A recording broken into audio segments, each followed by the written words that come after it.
এইটা হচ্ছে কি স্ট্যামিনা। জাস্ট ওই স্ট্যামিনাটা, নারীর স্ট্যামিনা ক্ষয় হয় দ্রুত, পুরুষের স্ট্যামিনা ক্ষয় হয় আস্তে আস্তে। দেখবেন যত লম্বা নারী হোক না কেন, বিয়ের পরে সে আস্তে আস্তে খাটো হতে শুরু করে, কিন্তু পুরুষ কিন্তু বিয়ে হলেই আস্তে আস্তে এত দ্রুত খাটো হয় না। এর কারণ কি? জিন এবং হচ্ছে গিয়ে অস্থিগত জায়গায় তাদের ক্ষয় বেশি, পুরুষের ক্ষয় কম। যারা সায়েন্সে পড়ে তারা কিন্তু এই জায়গাগুলোকেও ভালো করে টাচ করে না।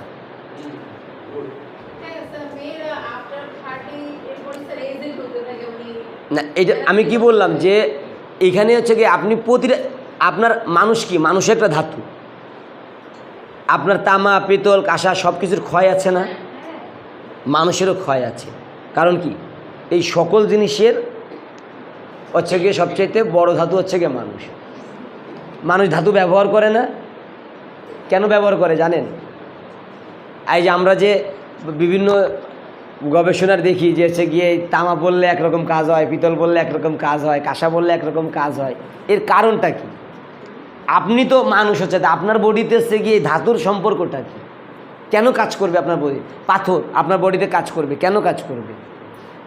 কারণ হচ্ছে কি মানুষ নিজেই একটা ধাতু, আর যখন মানুষ ধাতু তার অবক্ষয় আছে। আর এই পুরুষ আর নারীর এই ধাতুগত চেঞ্জ হচ্ছে গিয়ে দুই রকম, যার কারণে অবক্ষয় ডিসচেঞ্জ হয়।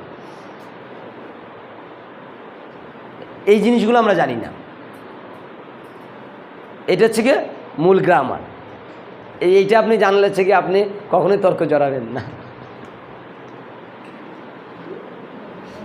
যাক, আপনাদের তর্কর মূল সলিউশন পেয়েছেন তো।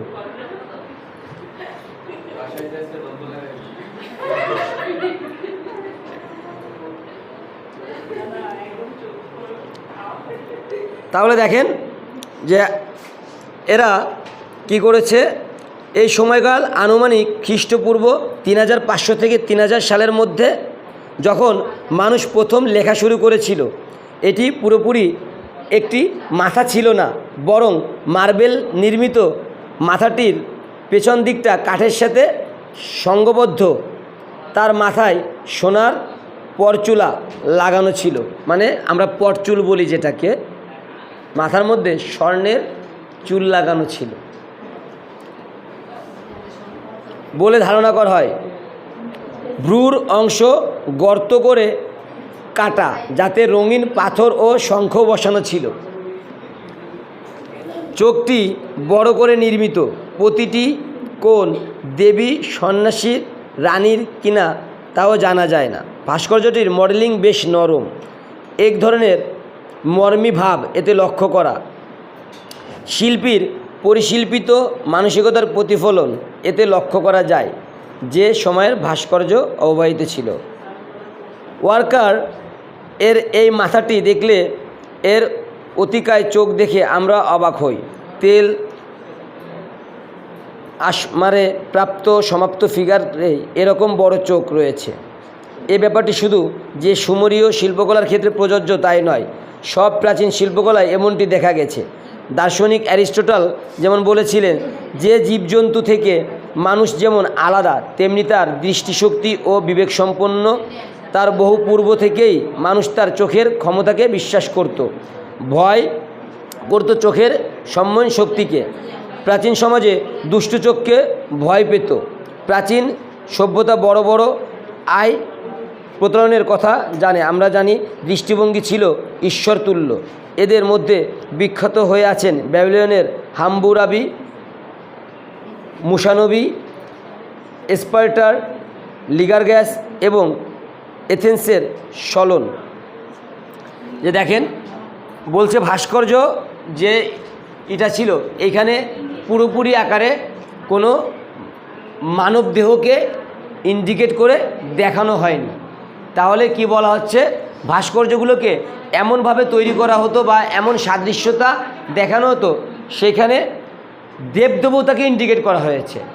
মানে তখন বোঝা গেল যে তখন যে ভাস্কর্যগুলো তৈরি হয়েছে সেটা বেশিরভাগ জায়গাতে নারীর ভাস্কর্যের অবয়ব, পুরোটা নারীর ভাস্কর্য না, কিন্তু আমি বারবার বলছি পুরোটা নারীর ভাস্কর্য না, কিন্তু অবয়বটা নারী ফিলিংসের।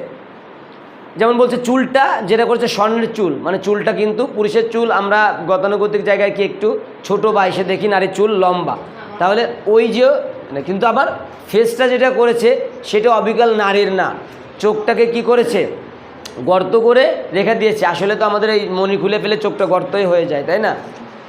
ব্রুটাকে এবং চোখের মধ্যে কি অন্য জিনিস বসিয়ে চোখটাকে দেখানো যায়, এবং চোখগুলো বড় বড়। আর মানুষের বডির মধ্যে সবচেয়ে তীক্ষ্ণকর জায়গা হচ্ছে তার চোখ, বডির মধ্যে সবচেয়ে তীক্ষ্ণতার জায়গা হচ্ছে চোখ। মানুষ এই চোখ দিয়ে অনেক কিছু করতে পারে, মানে তারা ভিতরকার জায়গাকে বোঝানোর চেষ্টা করেছে। দেখেন চোখের পাওয়ার, চোখের গতি, চোখের কর্মক্ষমতা, ওই চোখটাকে তারা এমনভাবে দেখানোর চেষ্টা করেছে, মানে এইটা যে আপনি যে বিজ্ঞানের আবিষ্কার বলেন, এই বিজ্ঞানের আবিষ্কার মানুষের সৃষ্টির মধ্য দিয়ে হচ্ছে উন্মোচন হয়েছে। কারণ আপনি দেখেন এই সময় তারা কি করেছে, একটা মূর্তি বানিয়েছে, সেই মূর্তিটার মধ্যে তারা কি কি সেন্স ডেভেলপ করেছে, ওই সেন্সটাকে মূর্তিটার মধ্যে রহস্যটাকে পাওয়া গিয়েছে। কারণ এটা কি তাদের গল্প আমরা শুনতে পেরেছি? তাদের গল্প তো আমরা শুনতে পাই নাই যে তাদের চিন্তা ধারণা কী ছিল। তাহলে ধারণা করা হচ্ছে তাদের কর্মের আকৃতি দেখে।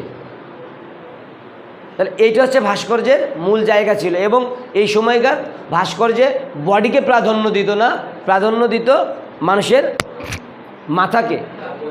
দেখবেন আপনার স্প্রিংস এইগুলোতে কিন্তু রাজাদের কোনো বডি টডি বানায় নাই, রাজার মাথা বানাইছে সিংহের মতো, তাই না?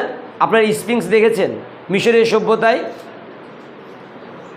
সভ্যতায় যে স্প্রিংস যে হচ্ছে গিয়ে পিরামিডের যে হচ্ছে গিয়ে সে যে অবয়বটা দেওয়া আছে, এখানে পুরো রাজার কিন্তু বডি বানাইতে পারতো না, কিন্তু সেটা কিন্তু বানায় নাই। তাহলে রাজাকে উপস্থাপন করেছে সিংহের মতো শক্তিশালী, মানে বলছে যে স্প্রিংসের সময় যে স্প্রিংস যে রাজা ছিল ফারাও হচ্ছে রাজা, ফারাও শব্দের অর্থ রাজা। তা বলছে স্প্রিংস যে মূর্তিটা ছিল ওইটা যে রাজা ছিল তার নাম ছিল স্প্রিংস, মানে সে ছিল ফারাওদের মধ্যে সবচেয়ে শক্তিশালী রাজা হচ্ছে গিয়ে, এই জন্য তারা সিংহের বডি দিয়েছে। মাথাটা রাজার আকৃতির করেছে, বডিটা সিংহের, মানে রাজার বডির কোনো প্রয়োজন নাই, তার ক্ষমতাটাকে হচ্ছে গিয়ে দেখানোর চেষ্টা। প্রতিটা এই আমরা প্রাগৈতিহাসিক যে সভ্যতাগুলো দেখতে পাই, প্রতিটা সভ্যতাতেই এরকম টাইপের হচ্ছে গিয়ে আপনাদের জ্ঞান বিজ্ঞানের ইন্ডিকেট করা, সেটাকে রিসার্চ করেই কিন্তু বিজ্ঞানের পরিসীমা বৃদ্ধি পেয়েছে। তাহলে আপনারা এটা একটু পড়বেন, প্রতিটা পাঠকে আমি একটু করে বলে দিলাম, আপনারা বাকিটা একটু পড়ে নেবেন। আশা করি এখন মেসোপটেমিয়া সভ্যতা সম্পর্কে জিজ্ঞাসা করলে বলতে পারবেন না? বলতে পারবেন তো না? এই যে আপনারা দেখেন আমি যে পয়েন্টগুলো একটু ছোটো ছোটো করে বলে দিয়ে গেছি, আপনারা এখন একটু শুধু ওই যে প্রতিটা ওই পার্টগুলোর আলাদা, স্থাপত্যটাকে আলাদা করে একটু পড়বেন, ভাস্কর্যটাকে আলাদা করে একটু পড়বেন, ঠিক আছে? এবং ওদের শিল্পকলাটাকে একটু আলাদা করে পড়বেন, তিনটা পার্টকে আলাদা করে পড়বেন, আপনার মাথার মধ্যে সব কিছু একদম সেট হয়ে যাবে।